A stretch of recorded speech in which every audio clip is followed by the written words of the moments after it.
Assalamualaikum warahmatullahi wabarakatuh. Halo teman-teman semua.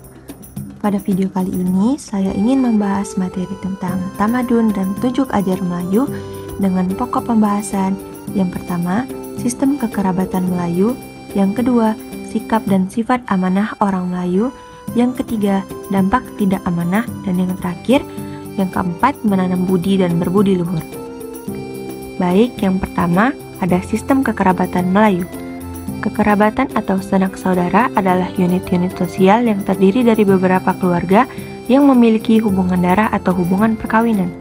Sistem kekerabatan pada masyarakat Melayu pada umumnya menganut sistem bilinial atau bilateral, yaitu mengambil garis keturunan dari ayah dan ibu. Anak dapat perhatian dan pelaku yang sama dari orang tua maupun dari sanak keluarga dari ayah dan ibu. Tetapi dalam pembagian warisan, anak laki-laki memperoleh bagian yang lebih banyak daripada anak perempuan. Sistem kekeluargaan atau kekerabatan adalah hukum yang bentuknya tidak tertulis dan di dalamnya terdapat pengaturan mengenai hubungan hukum atau kekerabatan yang terdapat di antara individu dengan individu yang lainnya. Apakah hubungan ayah dan anak, ibu dan anak, kakek dan cucu, dan sebagainya. Dalam proses interaksi orang Melayu, biasanya menggunakan beberapa panggilan umum yang sering mereka gunakan.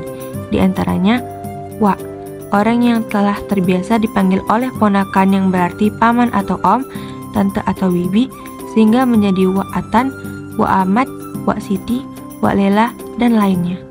Yang kedua, Mak.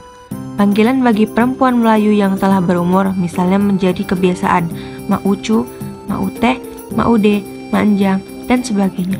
Yang ketiga ada Ci, berasal dari gelar kebangsawan bagi keturunan Cina, tetapi telah dipergunakan luas di berbagai suku lain, sehingga orang Melayu pun ada juga yang dipanggil, misalnya Ci Awing ataupun Ci Siti. Yang keempat ada Long, panggilan terhadap anak sulung. Yang kelima ada Ngah, panggilan terhadap anak tengah, baik yang kedua ataupun yang lainnya, tetapi bukan panggilan anak yang paling kecil. Yang keenam ada Ude, menjadi kebiasaan panggilan terhadap anak yang paling muda atau nomor kedua muda. Dan yang terakhir ada Ucu, menjadi kebiasaan panggilan anak yang paling kecil atau paling bungsu. Yang kedua ada sikap dan sifat amanah orang Melayu. Amanah merupakan kepercayaan yang diberikan kepada seseorang untuk dijalankan dengan baik serta dipelihara sebaik mungkin. Dalam proses menjalankan amanah, orang-orang yang mendapatkan amanah juga harus menghindari segala kemungkinan bahwa suatu saat ia akan menyia-nyiakan amanah tersebut, baik secara disengaja ataupun tidak disengaja. Contoh sikap amanah. Yang pertama, ada menjaga janji. Yang kedua, ada menjaga rahasia pribadi dan profesional.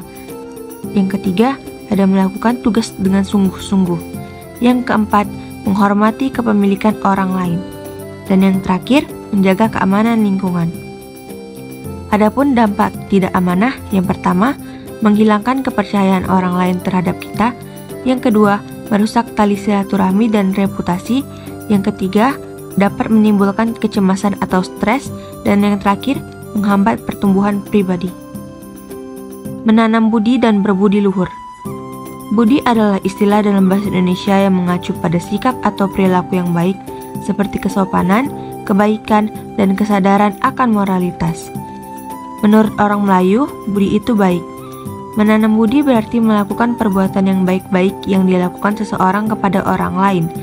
Di dalam melakukan perbuatan baik itu, tersirat perasaan memupuk persahabatan, kasihan ingin membantu, dan ingat, menanam budi dapat juga disebut berbuat budi. Menanam budi itu erat kaitannya dengan sifat orang Melayu yang tahu diri dan mempertahankan harga diri.